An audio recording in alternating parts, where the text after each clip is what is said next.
Hey there, it's Craig from the Career Growth Made Easy podcast. Hope you're doing well.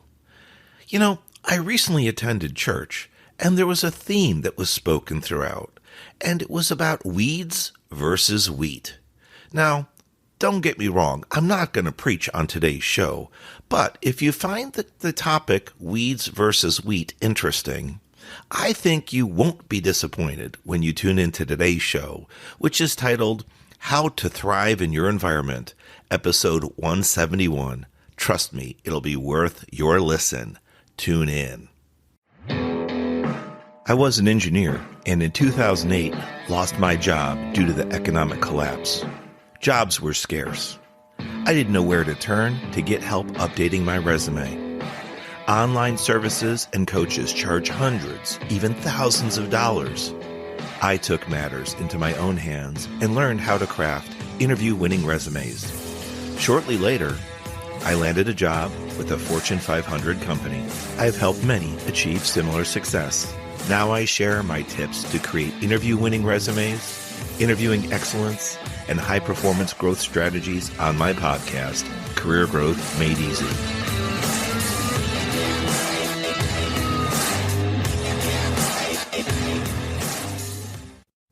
Hey there, and welcome back to the Career Growth Made Easy podcast. I'm your host, Craig Ansell. In the intro, I talked briefly about what caused me to create today's show, and it was when I attended a recent mass, a recent church service, and there was a theme, weeds versus wheat. Now, you might be scratching your head going, Craig, what's going on here? I didn't come to attend Bible study or a prayer service.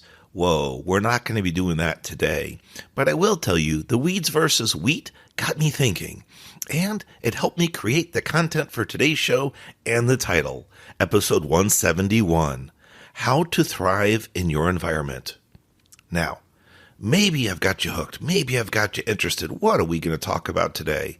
Well, it's at least a twofold message. So in the next 15 minutes or so, you're going to get your fill of what I think weeds versus wheat means. So let's start out. Are you a weed or are you the wheat in this situation? What exactly does that mean? Well, we know what weeds do, right? They choke off things, grow in unwanted places, can become nuisances, overtake things. What's the deal with the wheat? It's typically planted intentionally to grow, such as for farmers.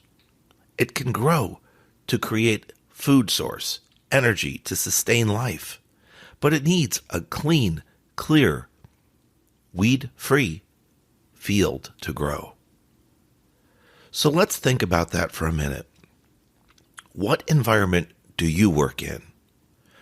What environment do you have personally in your private time?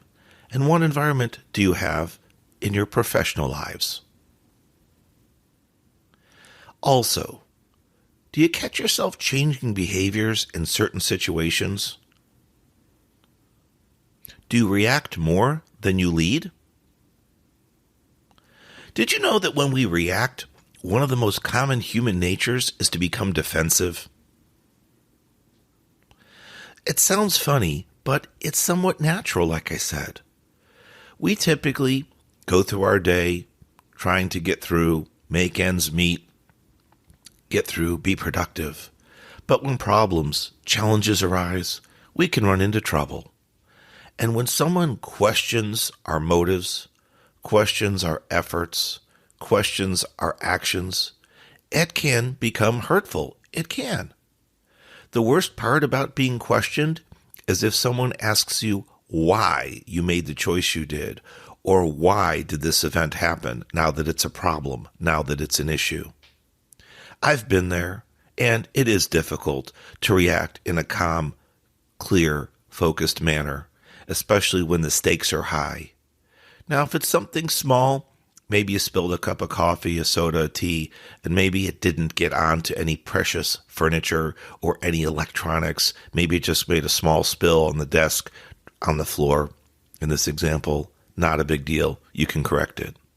But what if that spill got onto your brand new white color carpet or that really nice expensive rug that you just purchased? The stakes are a little bit higher. You might be disappointed it happened, it was an accident. But then if someone were to come in and ask you, how did that happen? Or why did that happen, Craig? How did you let that happen?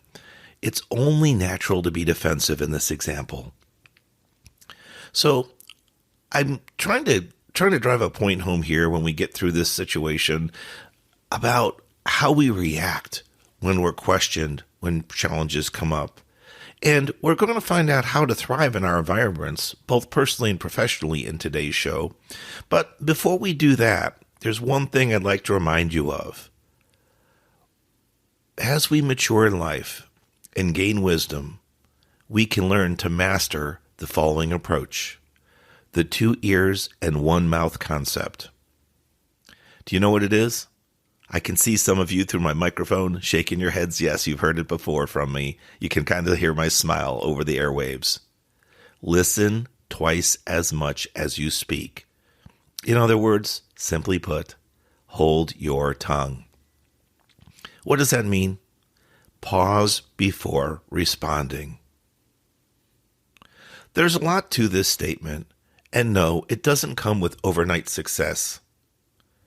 You may have heard of emotional hijacking. That's when part of your brain, called the amygdala, takes over, and it goes from fact-based thoughts to emotion-based decision-making. That might be when you've heard the fight-or-flight reflex comes in. And that's where it's so difficult to control your emotions and control yourself in that environment. What helps us is to understand the environment that we're in.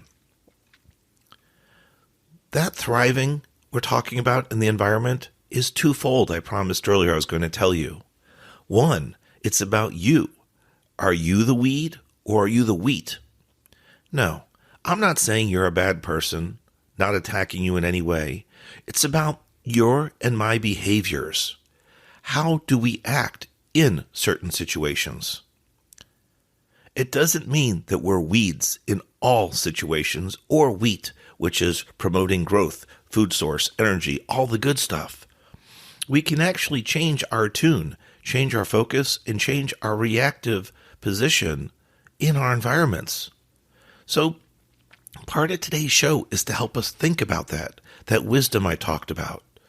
Listen to your environments, absorb, process.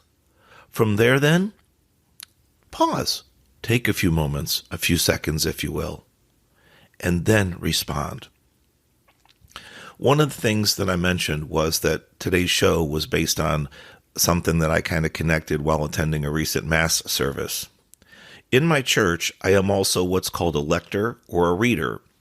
I've gone through a certain process and been selected to be able to read certain Bible passages certain times of the year, and I really enjoy doing that and giving back to my church and to my community. Why did I bring that up? No, it's not for a pat on the back. It's to give you an example of something if you're not in front of people speaking at a regular basis, or if you don't lead a team and have to get up at a podium or in front of a class or a group and talk. It's this. The words I'm sharing with you today, the 2 ears and 1 mouth concept, are very, very powerful information, very valuable. Trust me, it works well to help people grow, earn promotions, make decisions, be in positions of leadership. I've talked about that on prior episodes, and we're going to continue to talk about the 2 ears, 1 mouth concept, listening twice as much as you speak. But that pause that I mentioned, holding your tongue, it is a lot easier said than done. We are told at certain times during the Bible passage, such as introducing the scripture reading, to pause, make sure we have the audience's or the congregation's attention, to emphasize certain words for more dramatic effect, trying to bring people back to when that era, when that information was recorded. But also, at the closing, there's a significant pause before we close the reading. Why am I telling you all this? The pauses could last 1 or 2 seconds. Look, I just did that now on this show. No big deal, right? But that's me hiding, if you will, behind this microphone, and we can't see each other. Try doing that in front of a large crowd, an audience, or a congregation. Some cases in our Mass, we may have as many as 1,000 people in attendance. That's a heck of a lot of heads and double the amount of eyeballs likely staring at me or staring at you if you were in this reader position. I'm emphasizing this delay, this pause, for a reason. 1 or 2 seconds can seem like a lifetime for a pause. It is human nature to not want to hear silence and to fill the silence with the spoken word. So while I'm still going to complete our mission talking about thriving in the environment, this message is a key goal for today's show. 2 ears, 1 mouth, listen twice as much as you speak, and practice holding your tongue and pausing. If you want to genuinely grow in your environment, in your situation, personally and professionally, it will help you in both. But you're going to need to identify those moments where you want to process the conversation, process what you just heard, and then respond back after that pause, after that period of silence.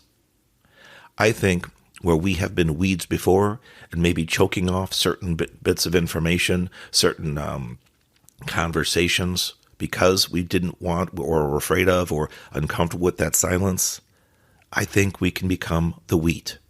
So there's always a chance for us to turn around. Now, I mentioned earlier about talking in front of people.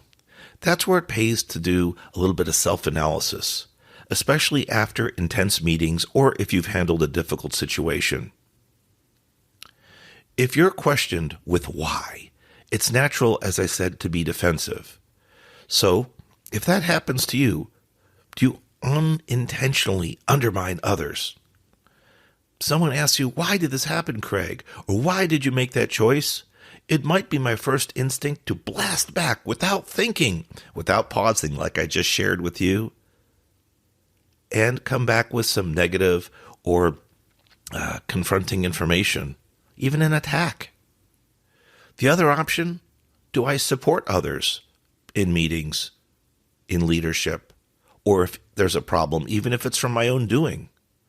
How do I react in difficult situations? This especially applies if you received a comment and didn't expect it to go the way that you thought it would. Something like, Craig, your behavior shocked me. What do you do with that statement? If you're one-on-one, you have some time to defuse the bomb, so to speak, and figure out what that means. The longer you've had a relationship with someone, the better you can understand them and break down what they're getting to. Does that mean they were positively surprised and pleased with what I did? Or, man, I thought I did a great job giving that presentation or that report. They said my information, my reaction shocked them?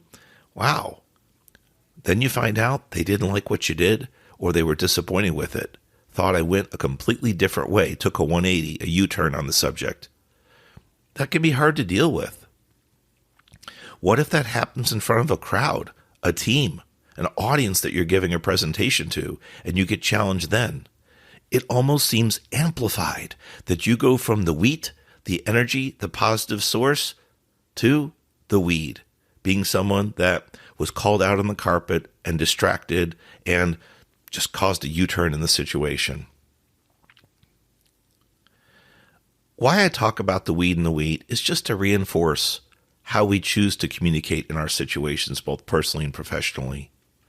And in another reference to one of the church meetings I attended, there was a talk about seeds being sown, seeds of the sower. Some seeds fell on a dry, hard path. The ground was so hard, there was no way for the seeds to dig in and get roots. So, when the sun came out, they eventually withered up and died. Some seeds fell on a rocky soil, rocky path, and again, the seeds got cooked, withered, and died. But some seeds fell on fertile land, and those seeds, yes, you guessed it, were able to sprout roots, become fertile, grow, and produce a food source. All this stuff today is all about talking about how you spend your time and your effort. Where do you focus your time and attention? Do you spend your time being a wheat, flourishing, a wheat seed, spending your time flourishing, growing, providing positive energy, positive thought? Or do you spend your time being a weed, negative, distracting, choking off conversations, choking off others' abilities. Now, I don't mean that literally, figuratively, right? But we have to realize we can be in situations that cause us to react in not the most positive environments. So number one, let's check ourselves at the door. Weed or wheat for the day. When conversations come up, we have choices. Pause, process, and then respond. And if you're in an environment that is weed-based, maybe try to turn the ship around. If you have the ability to offer change, suggestions, improvements, maybe there's a way to start cutting down on the weeds, do some weed whacking or trimming, if you will, and make the environment more positive so that wheat or fruits, seeds can grow. I hope today's lesson was some food for thought, and just let you think about things the way you see things, the way you act and react, and the environments you are in, both personally and professionally. Having the opportunity to kind of see things differently and choose how you can be wheat or change your behavior from the weed. If you've enjoyed today's show, I would appreciate your feedback on social media at Craig Ansell, as well as we're trying to get to 100 plus reviews on Apple. Please leave a review on our show. I would greatly appreciate it. And if you ever have a challenging situation at work, something related to career growth, from interviews, resumes, how to highly perform at work, whatever the matter, dealing with a difficult situation, I'm here to help you. I have private one-on-one coaching. I offer group coaching on a variety of topics, and also my resume masterclass to help you get through creating your first resume, updating it if you've had a job transition, or if your career is completely changing directions and you're making a U-turn or you simply don't know where to turn next. I can help you recreate your resume in that career transition. God bless you. I am Craig Ansell, your host, and this has been episode 171 of the Career Growth Made Easy podcast. Our show title, How to Thrive in Your Environment. I'll talk to you next week. See ya.